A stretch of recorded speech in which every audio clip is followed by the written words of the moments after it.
she cried. "Please, don't kick me. I'm already hurt." The entire restaurant froze.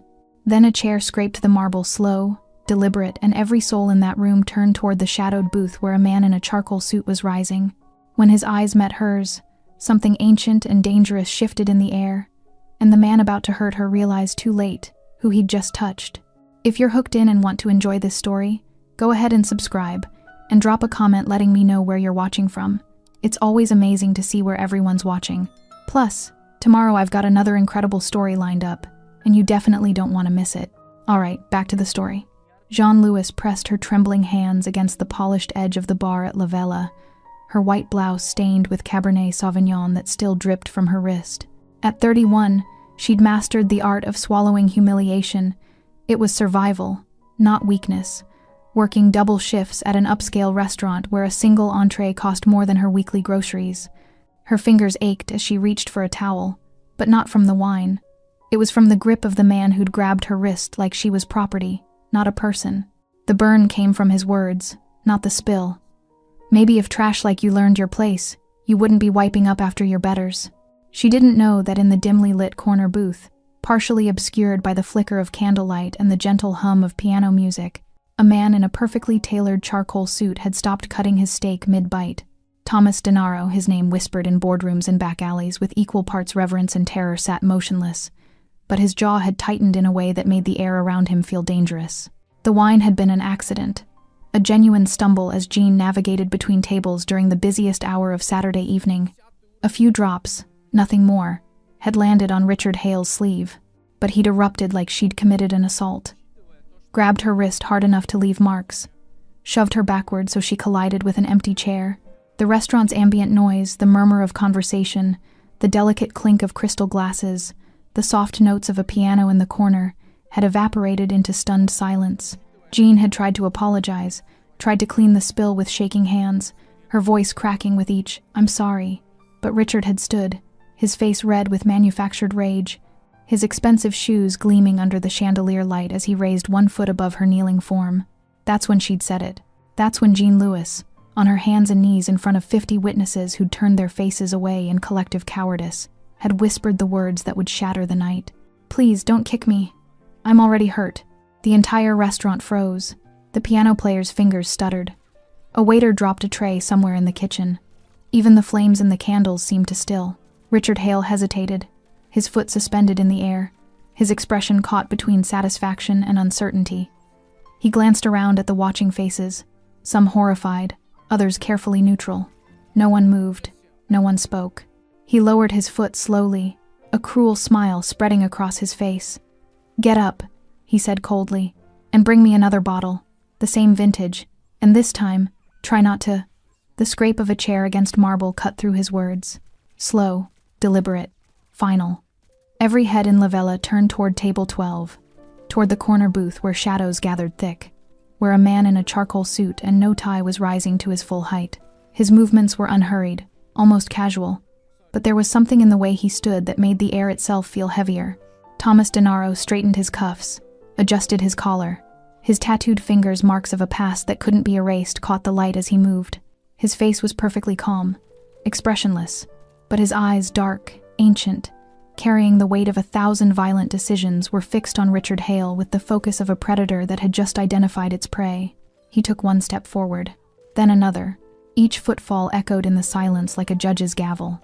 An older waiter near the bar went pale, his hands beginning to shake. He recognized that walk, that face, that presence. Someone at a nearby table whispered 2 words, barely audible but carrying through the room like a death sentence. "That's Denaro." Richard Hale's confident sneer began to crack at the edges. His eyes darted left, then right, searching for allies, for witnesses, for anyone who might intervene. But everyone in La Vela had suddenly found something fascinating about their plates.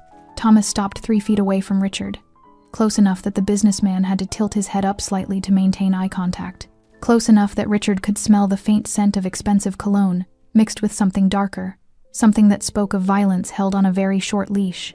When Thomas finally spoke, his voice was quiet, almost gentle, but it carried through the restaurant like thunder. "Get your foot off her, before I break it." The world didn't stop. It simply forgot how to breathe. Richard Hale's mouth opened, then closed. His foot still hovering near Jean's trembling form lowered slowly to the ground. Not out of mercy, but out of something far more primal. Survival instinct, recognizing a predator when it was close enough to smell. Thomas DeNaro didn't blink, didn't move.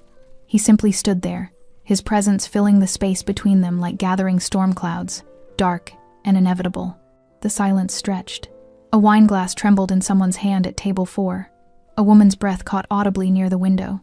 The piano player's fingers hovered above the keys, frozen mid-note, as if pressing down might shatter whatever fragile piece still existed in the room. Jean remained on the floor, her palms pressed against the cold marble, fragments of broken glass glittering around her like fallen stars. She didn't understand what was happening, didn't know why this stranger had stood up, why his voice had carried such quiet, terrifying authority. She only knew that the air had changed, that danger had entered the room wearing an expensive suit. Thomas's eyes never left Richard's face. In his mind, a memory surfaced unbidden but sharp as yesterday. His mother's voice, hoarse from illness, her thin hand gripping his. "Tommy, you'll have power one day, more than most men dream of. But power without mercy makes you no better than the people you fear. Promise me you'll remember the difference." He'd been 17. She died 2 weeks later. That promise had been the first rule of the empire he'd built. Never touch the innocent. It was a rule his enforcers knew by heart, a line drawn in blood that even his enemies respected. Because Thomas DeNaro kept his word whether that word was a promise or a threat, and Richard Hale had just crossed that line in front of him. "I said," Thomas repeated, his voice dropping even lower, each word measured and deliberate. "Get your foot off her." Richard's face flushed. She spilled wine on a $3,000 suit. She should what?" Thomas interrupted. The interruption was soft, almost conversational, which made it infinitely more dangerous. "Should beg? Should kneel while you decide whether to show mercy?" He tilted his head slightly, studying Richard like a specimen. "Is that what makes you feel like a man?" The businessman's bravado was crumbling in real time. His eyes darted toward the exit, calculating distance. But Thomas's 2 associates, men who'd been sitting quietly at separate tables, dressed like ordinary diners, had already stood and positioned themselves near the door. Not blocking it. Not yet. Just present. Thomas took 1 step closer, and Richard instinctively stepped back, his expensive shoes crunching on broken glass. "Do you know who I am?" Richard tried, his voice climbing an octave. "I have lawyers. You have nothing I care about," Thomas said simply. Then he did something that made every witness in that restaurant lean forward slightly, drawn by the unexpected gentleness of it. He knelt. His charcoal suit touched the floor where wine and water pooled. His tattooed hand, the same hand that had signed orders that made grown men disappear, extended toward Jean, with his palm up, open, offering. "No one touches you again," he murmured. His words meant only for her. Jean stared at his hand, then up at his face. This close, she could see the faint scar along his jawline, the silver threaded through his dark hair at the temples, the eyes that held both darkness and something achingly human. She didn't know whether to take his hand or run from it, but her body, exhausted and humiliated, made the choice for her. Her trembling fingers touched his palm. His hand closed around hers, firm but careful, as if he understood exactly how fragile she felt in this moment. He helped her rise slowly, steadying her when her legs wobbled, his other hand briefly touching her elbow to keep her upright. When she was standing, when she'd found her balance, Thomas released her and turned back to Richard Hale. The transformation was instant. The gentleness vanished.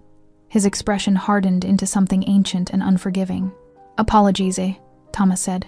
Richard's face went from pale to scarlet. "For what?" Thomas's eyes narrowed. "For forgetting what it means to be human." The restaurant held its breath. Richard Hale's mouth opened, but no sound came out. His eyes darted frantically around the room, searching for allies, for witnesses who might testify to the absurdity of this demand. But every face in La Vela had turned away, suddenly fascinated by their cooling meals, their half-empty wine glasses, the intricate pattern of the tablecloths. "I don't," Richard began, his voice cracking. "This is ridiculous. I'm not going to." Thomas didn't raise his voice. Didn't need to. He simply took 1 step closer, eliminating what little space remained between them, and the temperature in the room seemed to drop 10 degrees. "Say it," Thomas whispered. But somehow, everyone heard. The seconds stretched like hours. Jean stood frozen beside them, her hand still tingling where his touch had been rough calluses and old scars, but surprising warmth. She wanted to tell him it was okay, that she didn't need this, that she just wanted to disappear into the kitchen and pretend this night had never happened. But when she opened her mouth, no words came. Because part of her, a part she'd buried under years of swallowed pride and quiet endurance, did need this. Needed to hear that what had happened to her was wrong. Needed someone to see her as more than just collateral damage in Richard Hale's performance of power. Richard's face had gone from scarlet to ash gray. His hands trembled at his sides. When he finally spoke, the words tumbled out broken and small. I'm sorry. I shouldn't have. I apologize. The apology was directed at the floor, barely audible. To her, Thomas said softly. Look at her when you speak. Richard's eyes lifted, meeting Jean's for the first time that night, really meeting them, seeing her as a person instead of a function. And in that moment, Jean saw something she hadn't expected. Genuine fear. Not of Thomas, though that was certainly there, but fear of what he'd become, what he'd revealed about himself in front of all these witnesses. I'm sorry, Richard said again, his voice steadier this time, his gaze holding hers. For everything. I was wrong. Jean nodded once, unable to trust her voice, unable to process the surreal reversal of this moment. Minutes ago, she'd been on the floor, begging not to be kicked. Now, a man who terrified her was apologizing while another man, a stranger, stood beside her like an avenging angel in a charcoal suit.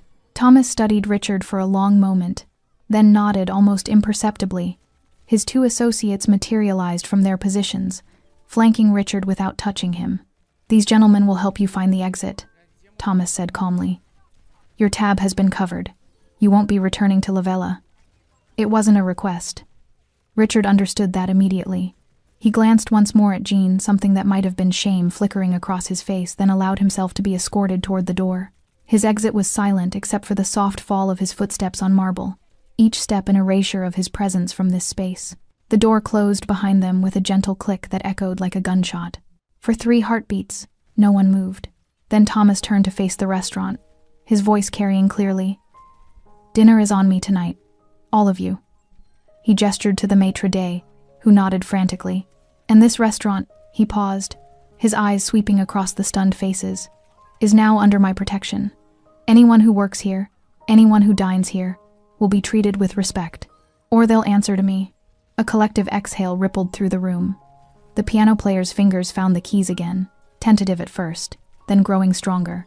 Conversation resumed in hushed tones, punctuated by nervous laughter and the clink of silverware on china. Thomas turned back to Jean, his expression softening in a way that seemed almost painful for him, as if gentleness required more effort than violence ever had. Are you hurt? He asked quietly. Jean shook her head, then immediately reconsidered. My wrist, she admitted, holding it up. Purple bruises were already blooming where Richard had grabbed her. Thomas's jaw tightened, but his touch remained gentle as he examined the injury without making contact. Ice it tonight. If it's still swollen tomorrow, see a doctor. Send me the bill.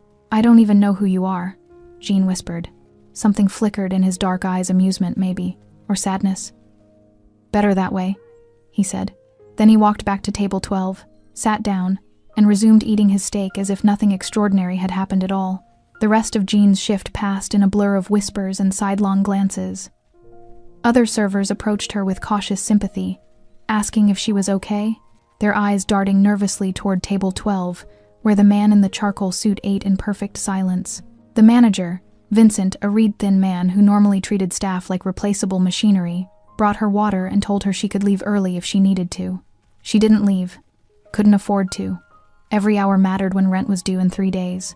But when midnight finally arrived, when the last customers had filtered out into the November cold, and the kitchen staff had clocked out through the back entrance, Jean found herself lingering. She'd changed out of her wine-stained uniform into her street clothes, faded jeans, and an oversized jacket that had seen better years, but something kept her feet rooted to the employee corridor. She needed to understand what had happened. Needed to know why a stranger had stood up for her when no one else would. The back door opened onto an alley where steam rose from grates, and a single flickering streetlight painted everything in shades of amber and shadow. Jean leaned against the brick wall, her breath forming small clouds in the cold air, and let the tears she'd been holding finally fall. Not from pain, from exhaustion, from the weight of being seen and invisible at the same time, from years of swallowing indignity because the alternative was homelessness. Rough night. Jean's head snapped up. Thomas Denaro stood at the alley entrance, his hands in his pockets, his expensive suit somehow looking perfectly natural against the grimy backdrop of dumpsters and fire escapes. Up close, in the harsh streetlight, she could see more of him, the silver at his temples, the faint scars tracing his knuckles, the way his eyes carried the kind of weariness that came from seeing too much. "You shouldn't be here," Jean said, wiping her eyes quickly. "I mean, thank you for what you did. But I don't. I can't get involved with whatever you are." A ghost of a smile touched his lips. "Smart. Most people aren't that smart." They stood in silence for a moment, the distant sounds of the city filling the space between them. Sirens, car horns, the rumble of a late-night train. "Do you remember a cafe on 9th Street? Thomas asked suddenly, his voice softer now. "Angelo's." Jean frowned, caught off guard by the question. "Yes. I worked there years ago. 5, maybe 6 years. It closed after Mr. Angelo passed away." Her chest tightened with the memory. That place. It felt like home. Thomas nodded slowly, his gaze distant. "My mother used to eat there, every Thursday morning. Said there was a waitress who always smiled, even when she looked like she hadn't slept in days. A waitress who gave her free soup once when she didn't have enough money." Jean's breath caught. She remembered. A cold December morning, a woman with kind eyes and worn clothes, counting coins on the counter with shaking hands. Jean had lied, told her the soup was on special, that it was already paid for. The woman had cried and told her that kindness had saved her life that day. "That was my mother," Thomas said quietly. "Eleanor Denaro." The name hit Jean like a physical blow. She'd heard it before whispered in news reports, mentioned in the same breath as organized crime and federal investigations. Eleanor Denaro, the matriarch whose death 5 years ago had supposedly been the last piece of humanity in the Denaro Empire. "Your mother," Jean whispered, her mind racing. "The woman with the gray coat, the one who always ordered minestrone. She told me about you," Thomas continued, his voice thick with something Jean couldn't quite identify. "Grief, maybe, or regret. Said you gave without asking anything in return, that you smiled at her like she mattered when the rest of the world looked right through her." He paused, his jaw working. "She passed away a week later. Heart attack. But her last words were about that waitress, about the girl who reminded her that there was still kindness in the world." Jean's hand flew to her mouth. Tears streamed freely now, hot against her cold cheeks. "I looked for you," Thomas said, "for years, and tonight, when I saw you on that floor." His voice cracked, just barely, but enough. "I realized I'd found you." Jean couldn't process it. Her mind kept circling back to that December morning, the woman's trembling hands, the grateful tears, the way she'd squeezed Jean's fingers and whispered, "You don't know what you've done for me today." She'd been Eleanor Denaro, the mother of the man now standing in front of her, the man whose name made politicians nervous and whose protection apparently meant something in this city. "I don't understand," Jean said, her voice breaking. "That was it was soup. It wasn't anything special. It was everything," Thomas interrupted gently. "My mother had been on the streets for 3 months. She'd left the life because she couldn't watch what we were becoming anymore. She was trying to stay clean, trying to find herself again, but she was dying slowly, starving herself because she was too proud to ask me for help." His jaw clenched. "That soup, that smile you gave her? She came home that night, told me there was still good in the world worth living for." Jean shook her head, overwhelmed. "But she died a week later. I didn't save her. You gave her one more week of believing in humanity," Thomas said, his dark eyes holding hers. "One more week where she didn't give up entirely. She got to tell me she loved me, got to make me promise I'd try to be better than what my father raised me to be." He looked away, his voice dropping. "Without that week, I never would have heard those words, never would have understood what she was trying to teach me all along." The weight of it settled over Jean like snow, silent, heavy, transformative. She leaned back against the cold brick wall, her legs suddenly weak. "You don't owe me anything. I didn't know. I was just trying to be decent." "Exactly," Thomas said. "You were decent when you had every reason not to be. My mother told me you worked 3 shifts that week, that your coat was held together with safety pins." that you gave away food you probably needed yourself. He stepped closer, and Jean saw something raw in his expression, gratitude mixed with guilt. I owe you everything. No, Jean insisted, her voice firm despite the tears. You don't repay kindness like it's a debt. That's not how it works. Your mother. Jean's throat tightened. She was a beautiful person. She deserved that soup. She deserved to be seen. And so do you, Thomas said quietly. The words hung between them in the cold November air. Jean wrapped her arms around herself, suddenly aware of how small she felt, how exposed. All her life, she'd been invisible by necessity. Blend in, keep your head down, don't make waves. Being seen, truly seen, felt terrifying. I don't know what you want from me, she whispered. Nothing, Thomas said immediately. I want nothing from you, Jean, but I want to give you something. A choice. He paused, choosing his words carefully. You spend your life taking care of people who don't see you, who treat you like furniture. I watched it for 3 weeks, the way they snap their fingers, the way they speak over you, the way they leave exact change like you should be grateful for scraps. Jean flinched at the accuracy of it. What if you didn't have to live like that anymore? Thomas asked. What if you could work somewhere that valued you? Somewhere safe? There's no such place, Jean said automatically. Not for people like me. There could be, Thomas said. If someone built it. Jean studied his face, searching for the trap, the angle, the thing that would make sense of why a man like him cared about a woman like her. But all she saw was sincerity, painful, uncomfortable sincerity from someone who clearly wasn't used to showing it. Why? She asked simply. Thomas was quiet for a long moment. When he finally spoke, his voice carried the weight of confession. Because my mother's last wish was that I use my power for something other than fear. Because you showed her mercy when no one else would. And because tonight, when you were on that floor begging not to be kicked, his voice hardened. I saw my mother, and I remembered what mercy looks like. If this moment hit you in the chest, if you believe kindness still matters in a cruel world, don't scroll. Subscribe right now, before the world makes you forget how it feels. The video went viral within 18 hours. Someone at La Vela had filmed the confrontation's shaky phone footage that captured the moment Thomas Denaro stood up, the way Richard Hale's face had drained of color, Jean's whispered plea echoing through the restaurant's stunned silence. By Monday morning, it had 3 million views. By Tuesday, every news outlet in the city was running the story. Mafia boss defends waitress in shocking restaurant confrontation. Thomas Denaro's unlikely act of mercy, redemption or PR stunt. Viral video shows alleged crime lord standing up to abusive customer. Jean watched her phone blow up with notifications texts from people she hadn't spoken to in years. Friend requests from strangers. News outlets requesting interviews. Her face, frozen in that moment of terror and vulnerability, was being shared across every social media platform. Some comments praised her dignity. Others accused her of staging the incident, and still others speculated about her connections to organized crime. She'd called in sick to work, unable to face the restaurant, unable to imagine walking through those doors again, but staying home felt like hiding, and hiding felt like admission of guilt for something she hadn't done.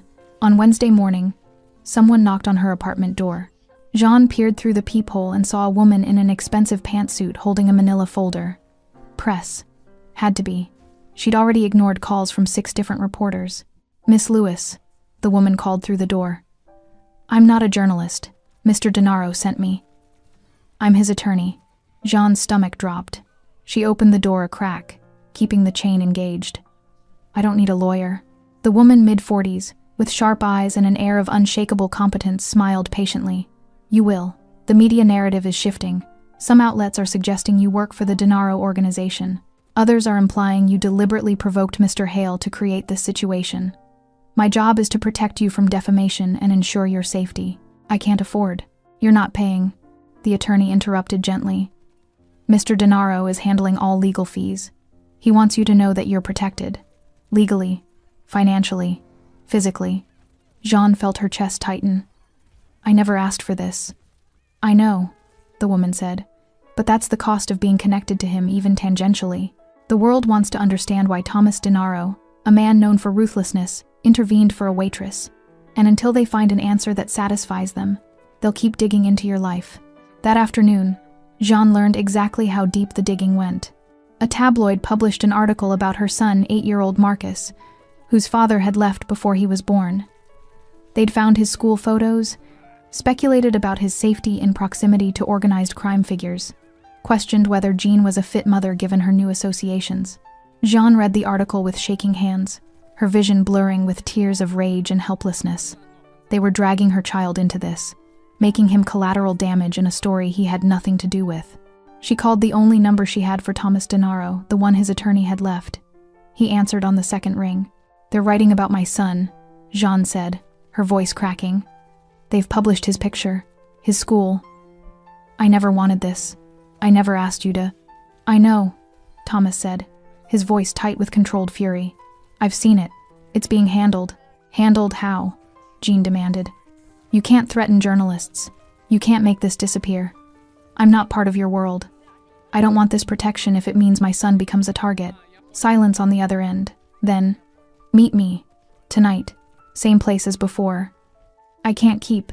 "Jean," Thomas interrupted, and something in his tone made her pause. "I understand your fear, but running from this won't protect Marcus. The story exists now. The only way through is forward. Trust me." "I don't trust you," Jean said honestly. "I don't even know you." "Then let me give you a reason to," Thomas replied. "One meeting.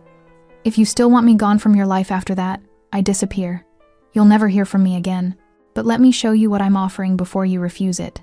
Jean closed her eyes, thinking of Marcus, of the leaked photos, of the reporters who might show up at his school, of the life she'd worked so hard to build now crumbling around her. "Where?" she whispered. "La Vela. 9 o'clock. The restaurant is closed tonight. Just us." La Vela looked different in darkness. The chandelier lights were dimmed to a soft glow, casting long shadows across empty tables draped in white linen. No piano music, no murmur of conversation, just silence and the distant hum of the city through triple-paned windows. Jean stood in the entrance, her hand still on the door handle, every instinct screaming at her to leave. But Thomas sat at table 12, his usual corner booth, 2 espresso cups waiting on the table, steam rising in delicate spirals. "Thank you for coming," he said, rising as she approached. The gesture felt oddly old-fashioned, almost courtly. Jean sat across from him, her jacket still on, her purse clutched in her lap like a shield. "You said you'd explain." "So explain." Thomas pushed one of the espresso cups toward her. "The owner of La Vela is selling. He's 73, his children want nothing to do with the restaurant business, and the building's lease is up for renewal in 60 days. He paused, watching her reaction. "I'm buying it." Jean blinked. "Why are you telling me this?" "Because I want you to run it." The words hung in the air like smoke. Jean laughed a sharp, disbelieving sound. "Run it? I'm a waitress, not a manager. I don't know anything about it." "You know everything that matters," Thomas interrupted. "You know what it's like to work until your feet bleed, to smile through disrespect, to serve people who treat you like you're invisible." He leaned forward slightly, his dark eyes intense. "You know what this industry does to people like you. That makes you exactly the person who should be running a place that does things differently." Jean shook her head. "This is insane. You can't just hand someone a restaurant because—" "I'm not handing you anything," Thomas said firmly. "You'll work for it, learn the business, prove yourself, but you'll do it somewhere safe, somewhere that pays a living wage, somewhere that treats staff like human beings instead of servants." He paused. "I'm offering you a chance to build something better than what broke you." The words landed like stones in still water, ripples of possibility spreading outward. Jean wanted to refuse immediately, to walk away from this surreal offer and return to the predictable misery of her current life. But she thought of Marcus, of the tabloid photos, of 3 jobs that still didn't cover rent. "What's the catch?" she asked quietly. "The catch," Thomas said, "is that people will assume you're connected to me. They'll call you my associate, my employee, maybe worse. The restaurant will be seen as Denaro-owned, even though your name will be on all the paperwork. Some customers won't come because of that association. Others will come precisely because of it." "And you?" Jean asked. "What do you get out of this?" Thomas was quiet for a long moment, his fingers tracing the rim of his espresso cup. "My mother wanted me to use my power for something other than fear. She believed that the empire I built could become something more than what my father made it." He looked up, meeting Jean's eyes. "This is my first attempt at proving she was right." Jean studied his face, the scars, the weariness, the unexpected vulnerability. "Why a restaurant? Because food is communion, Thomas said simply. It's how families gather, how strangers become friends. My mother used to say that you can judge a society by how it treats people who serve food. If the servers are respected, the society is healthy.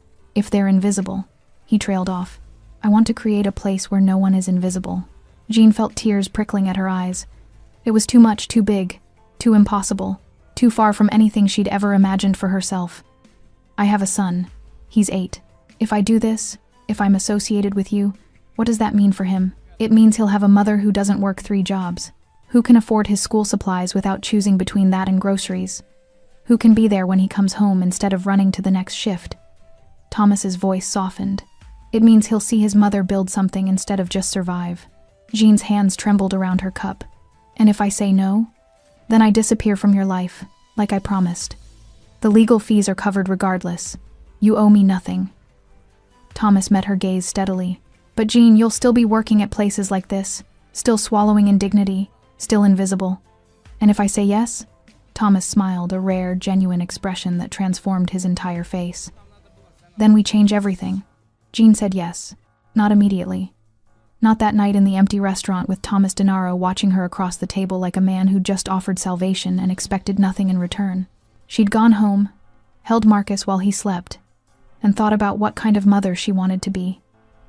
The kind who played it safe and stayed invisible, or the kind who took a chance on something better, even if it came wrapped in danger?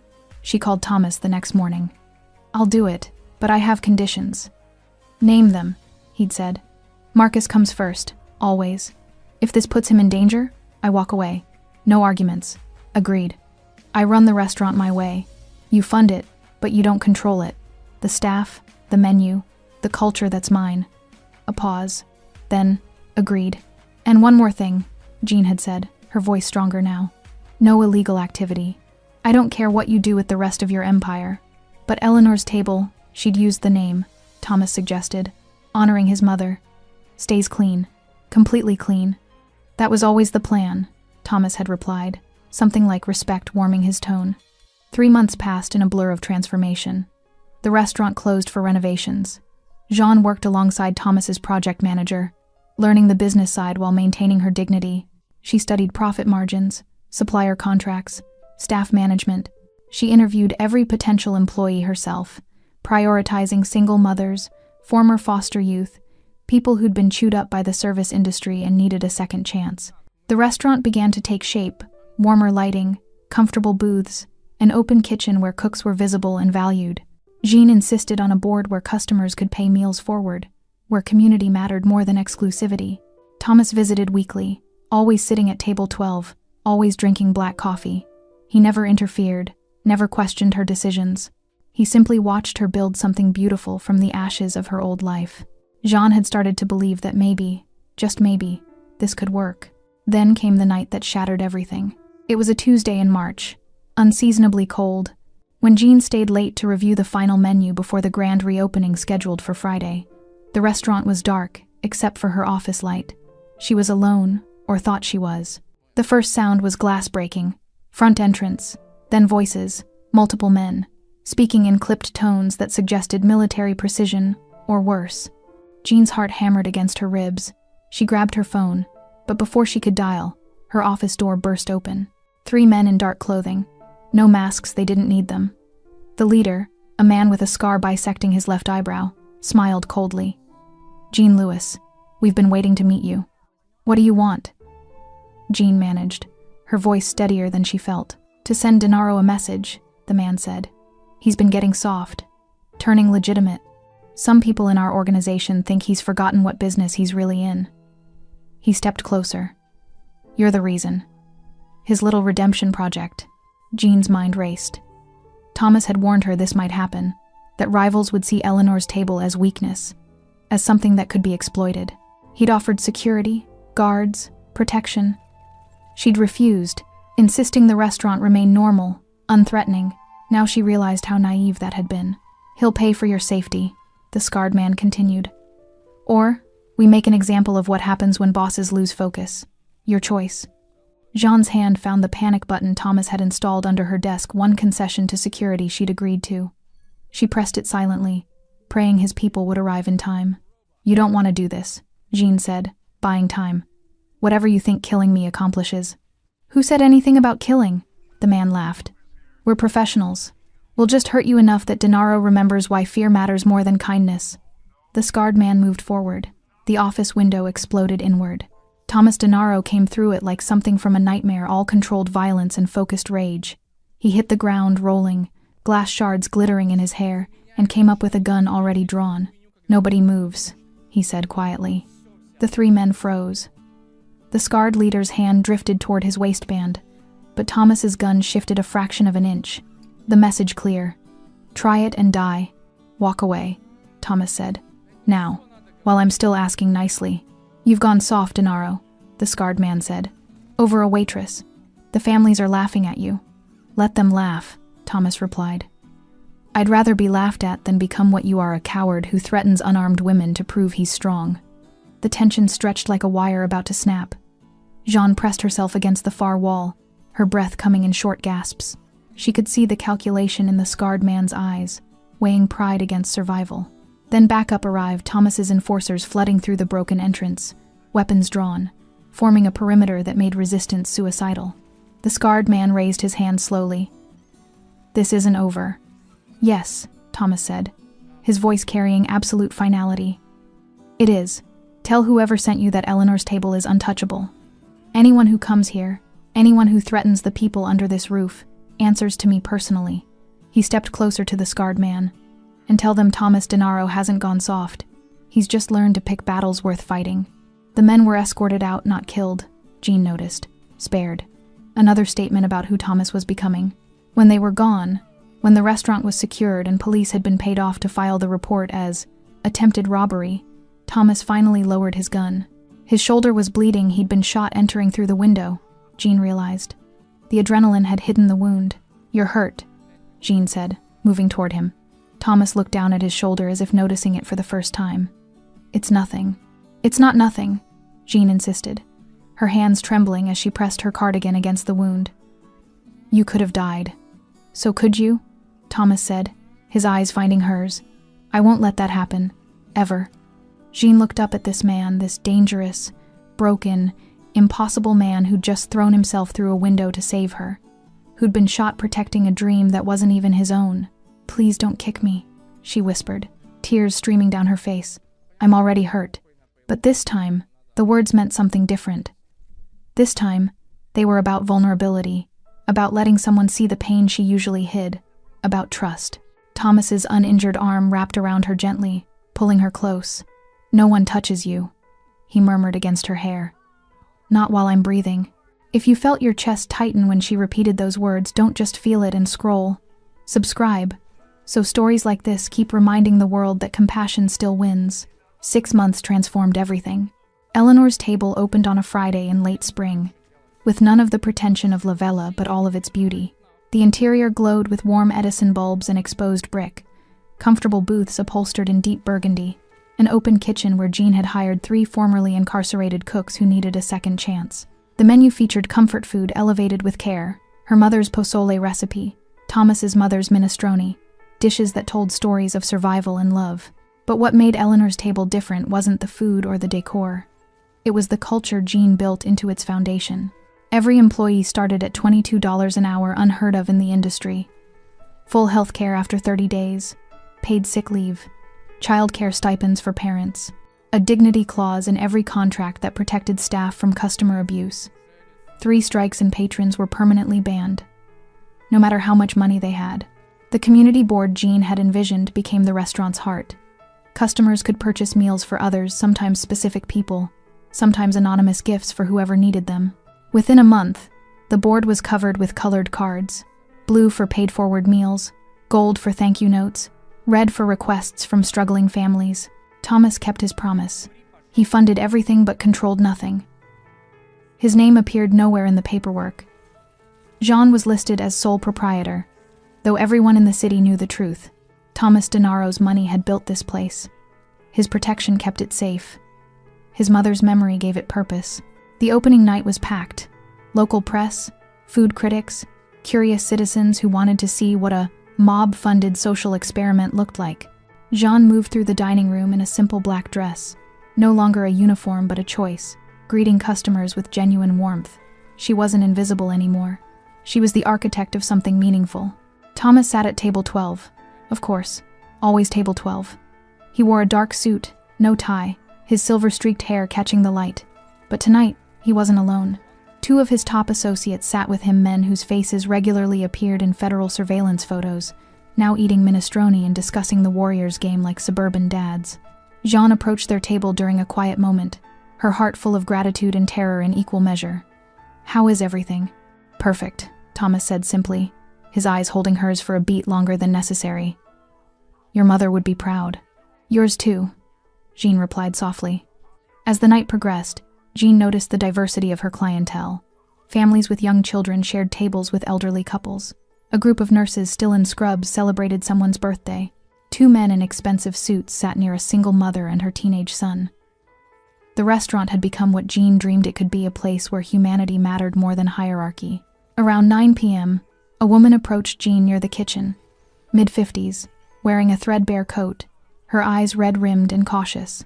"Excuse me," the woman said quietly. "I saw the board, the one with the meal cards. Is that real? People really pay for strangers?" Jean smiled. "Very real. Are you hungry?" The woman's composure cracked. "I haven't eaten in 2 days. Lost my job last month. Too proud to ask my kids for help. She trailed off, embarrassed. Jean gently guided her to a booth. "What's your name?" "Patricia." "Patricia, tonight you're my guest. Order whatever you'd like. And..." Jean pulled a gold card from her pocket, the kind given to paying it forward donors. "When you're back on your feet, if you want to help someone else the way we're helping you tonight, this is how." Patricia cried into her napkin while Jean ordered her the pozole and fresh bread. When the food arrived, steaming and fragrant, Patricia looked up with tears streaming down her face. "Why are you doing this?" "Because someone once did it for me," Jean said, thinking of Thomas's mother, of a bowl of soup given without expectation, and because everyone deserves to eat with dignity. From table 12, Thomas watched the interaction. His associate, Marco, followed his gaze and chuckled. "You're getting soft, boss. Restaurant charity now?" Thomas didn't look away from Jean. "There are different kinds of power, Marco. The kind that makes people fear you, and the kind that makes people follow you because they believe in what you're building." He finally turned to his associate. "I've had enough fear for one lifetime." By midnight, when the last customer had left and the staff was cleaning up, Jean found Thomas still at table 12, his black coffee long cold.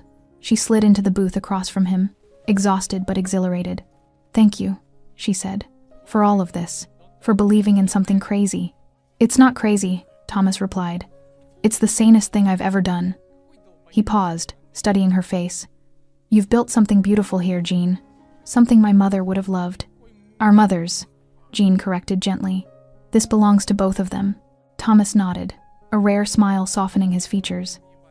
They sat in comfortable silence, two people bound by tragedy and soup, by violence and mercy, by the strange alchemy that transforms pain into purpose. Outside, the city hummed with its usual chaos. But inside Eleanor's table, in the warm glow of Edison bulbs and the lingering scent of comfort food, something revolutionary was taking root. The radical idea that power could be gentle, that strength could be kind, that monsters could choose to build instead of destroy. And in a corner booth, a former waitress and a mafia boss sat together, silent witnesses to the beautiful, improbable thing they'd created from the ruins of who they used to be. 1 year later, Eleanor's table had become a city landmark. Food critics called it transformative, and a masterclass in hospitality as activism.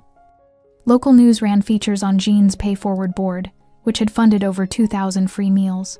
The restaurant employed 37 people, most of them pulled from the margins society had discarded. 3 former servers had been promoted to management. 2 cooks had opened their own food trucks with loans Jean had personally guaranteed. But more than success, Eleanor's table had become a symbol. In a city defined by inequality and ruthless ambition, it represented the possibility of something different. Not charity, but dignity. Not handouts, but hands up. Jean had changed too. The woman who'd once knelt on a restaurant floor begging not to be kicked now walked with quiet authority.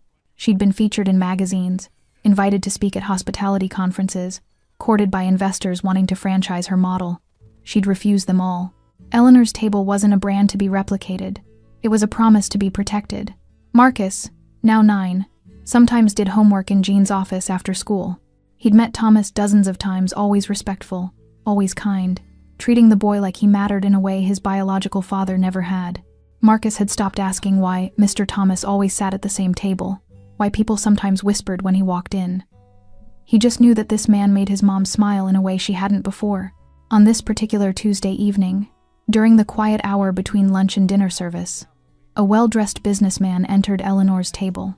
Jean recognized the type immediately: expensive suit, aggressive posture, the air of someone used to being obeyed. He sat at a table near the window and snapped his fingers at a young server named Sophia. "Water. Now. No ice." Sophia, 23, and still learning to navigate customer dynamics, hurried over with a pitcher. Her hands trembled slightly. She'd been homeless 6 months ago, and loud voices still triggered her. As she poured, a few drops splashed onto the table. The man's face darkened. "Are you incompetent? Look at this mess." Sophia apologized immediately, reaching for a towel. But the man grabbed her wrist, not violently, but firmly enough to stop her movement. "Maybe you should find a job more suited to your skill level." Like nothing, the restaurant went quiet. Jean, who'd been reviewing invoices at the bar, set down her pen. She didn't run to intervene, didn't shout. She simply walked across the dining room with the same calm authority she'd learned from Thomas Denaro, each step deliberate and purposeful. "Sir," Jean said, her voice clear and firm, "we don't treat people that way here." The man looked up, irritation flickering across his face. "I'm a customer." She spilled water on. "She's a human being," Jean interrupted. "And in this restaurant, every human being, staff and customer, deserves respect. You have 2 choices. Apologize to Sophia, or leave." The man laughed, a sharp, ugly sound. "Do you know who I am? I could buy this place." "This place isn't for sale," Jean replied calmly. "And I don't care who you are. Those are still your only 2 options." Silence stretched across the dining room. Other customers watched, some uncomfortable, others leaning forward with anticipation. Sophia stood frozen, her wrist still in the man's grip. From table 12, where he'd been sitting unnoticed until this moment, Thomas Denaro stood. He didn't approach, didn't speak. He simply rose to his full height, his presence filling the room like gathering thunder, his dark eyes fixed on the businessman's hand around Sophia's wrist. The man followed the collective gaze, saw who was watching, and recognition dawned across his face like a cold sunrise. His hand released Sophia's wrist immediately. "I apologize," he stammered, first to Sophia, then to Jean. "I was out of line. I'm sorry." Jean nodded once. "Thank you. Your meal is on the house, but you won't be returning." The man left quickly, his expensive shoes clicking against the hardwood floor, his dignity in tatters. As the door closed behind him, quiet applause rippled through the restaurant. Sophia wiped tears from her eyes, overwhelmed by being defended rather than blamed. Jean squeezed her shoulder gently. "You did nothing wrong. Never apologize for someone else's cruelty." Later, after the dinner rush had ended and the last customers had filtered out into the night, Jean locked the front door and found Thomas still at table 12, his black coffee untouched as always. She slid into the booth across from him, exhaustion and pride warring on her face. "You handled that well," Thomas said. "I learned from the best," Jean replied with a slight smile. Then, more seriously, "Did you see his face? When you stood up? He looked like he'd seen death." "Maybe he had," Thomas said quietly. "A year ago, I would have broken his hand for touching one of mine. Now I just stand up, and that's enough." He met her eyes. "You did that. You changed what my power means." Jean shook her head. "We did that. Your mother started it with a bowl of soup. I continued it with Eleanor's table. You protected it when the world tried to tear it down. It's all of us." Thomas was quiet for a long moment, his fingers tracing patterns on the coffee cup. "I never thought my life could be about something other than fear. But watching you tonight, watching you defend Sophia the way I once defended you," he paused, emotion roughening his voice. "This is what my mother wanted. This is the man she hoped I'd become." Jean reached across the table, her hand covering those scarred, tattooed fingers that had ordered violence but had also lifted her from the floor with unexpected gentleness. "You became him," she said softly. You just needed someone to believe it was possible. Outside Eleanor's table, the city continued its endless rhythm, sirens and laughter, ambition and desperation, cruelty and unexpected mercy all tangled together. But inside, in the warm glow of a restaurant, built on the radical premise that every person deserves dignity, two people sat in comfortable silence. A waitress who'd learned to use her voice. A mafia boss who'd learned to temper his power with compassion. Both of them proof that transformation was possible. That one moment of connection could ripple outward and change everything. Jean looked out at the dining room, at the pay-forward board covered in colored cards, at the staff cleaning tables with pride instead of resignation, at the empty chair where Patricia now sat every Tuesday for the weekly community dinner Jean had started. And she thought about Richard Hale's cruel words that night a year ago, about being trash that needed to learn her place. She'd learned her place, all right. It was right here. Building something that proved kindness wasn't weakness, that mercy wasn't soft, that sometimes the monsters we fear are the only ones willing to defend what's right. Jean whispered to herself, the words both memory and manifesto. Sometimes the people the world calls dangerous are just the ones brave enough to protect what's sacred. Thomas heard her, and his rare smile returned the one that transformed his entire face, that made him look less like a mafia boss and more like a man who'd finally found his purpose. What are you thinking about? Jean asked. My mother, Thomas said. And how she'd love that you turned a bowl of soup into a revolution. Jean laughed softly. It's not a revolution. It's just dinner. Same thing, Thomas replied. When you do it right.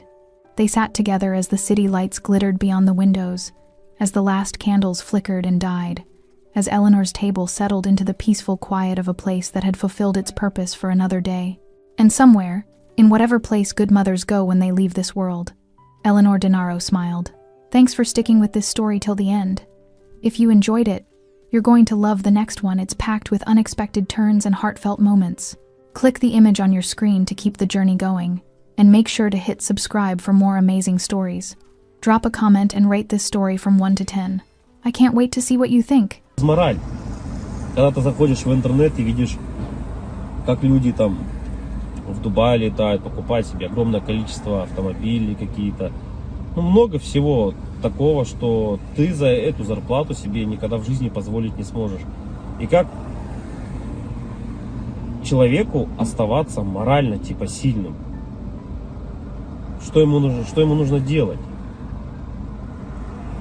Ну, наверное, во-первых, это, наверное, все от семьи исходит, да?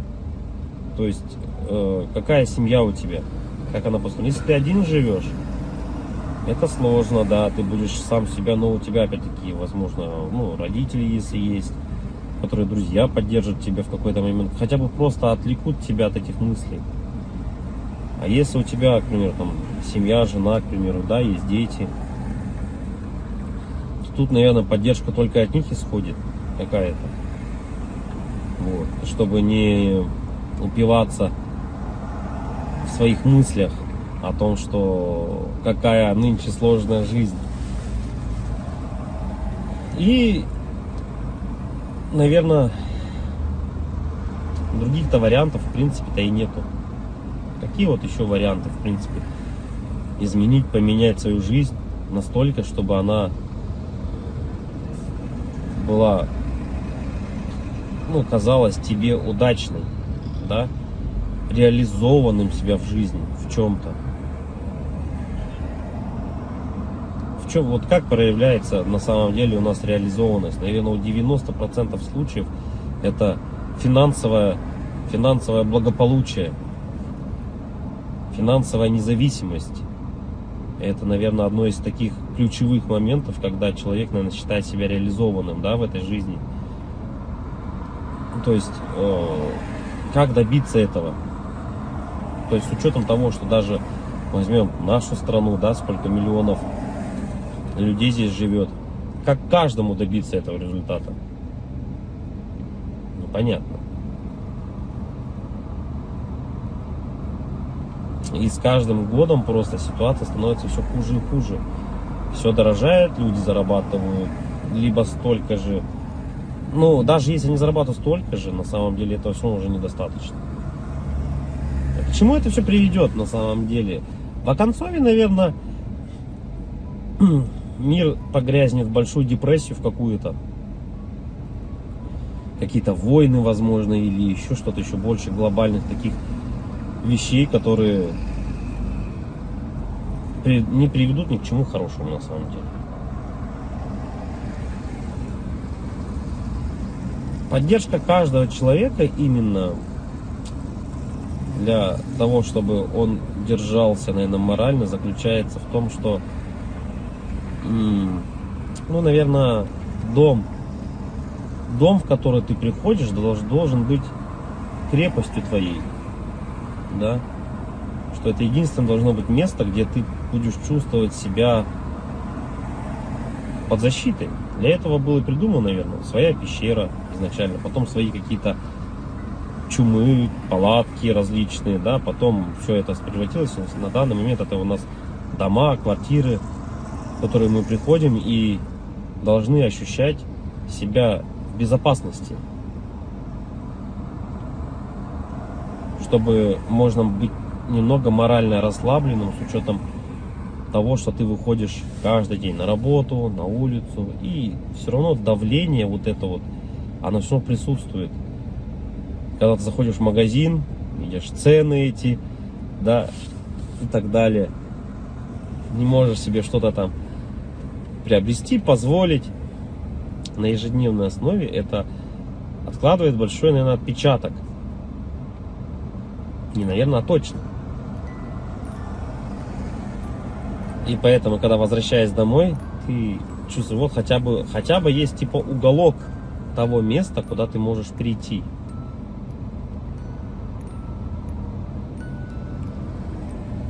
Уголок на самом деле человеку много тоже не надо.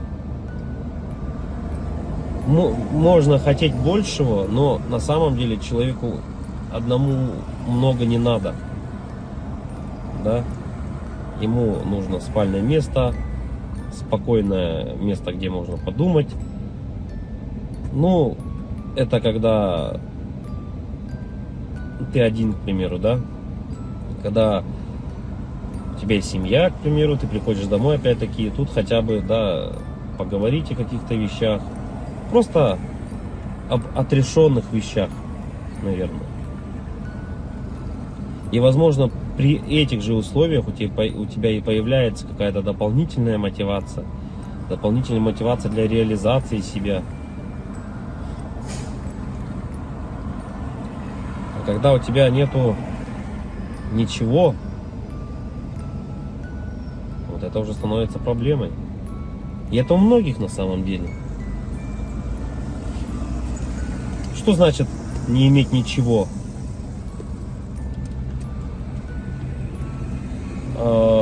Тут, наверное,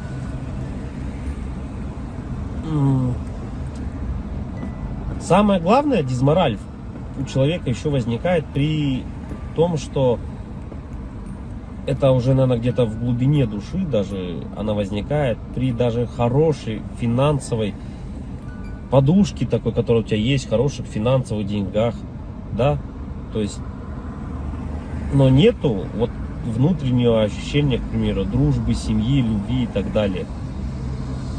Это уже отдельно на самом деле разговор, потому что мы, вот, к примеру, можем взять, как сейчас вот Мелстрой, если кто-то смотрит, насколько тяжело обладать такими финансами и не иметь, по сути, ничего.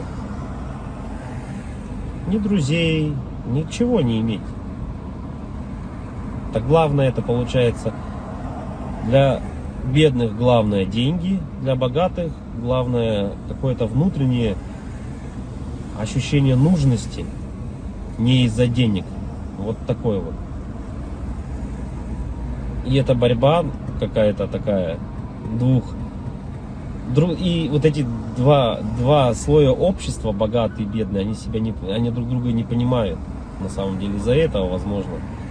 Потому что богатый человек, он уже не смотрит на деньги, он не считает эти деньги. Ему важно внутреннее вот это вот ощущение того, что он нужен без них даже. Это как Тони Старку сказали, а кто ты без костюма? Она вот это, я филантроп, тудым-сюдым, он сказал, да? Так и человеку, у которого много денег, ты задашь вопрос, а кто ты без денег? Ну, что ты представляешь себе без денег? Вот и это, наверное, возможно, таких людей богатых, как вот, например, там, Мелстрой, задав ему этот вопрос, а кто ты без денег, он на него ответить-то и не сможет. Обратная сторона людей бедных, да, вот если мы посмотрим, человеку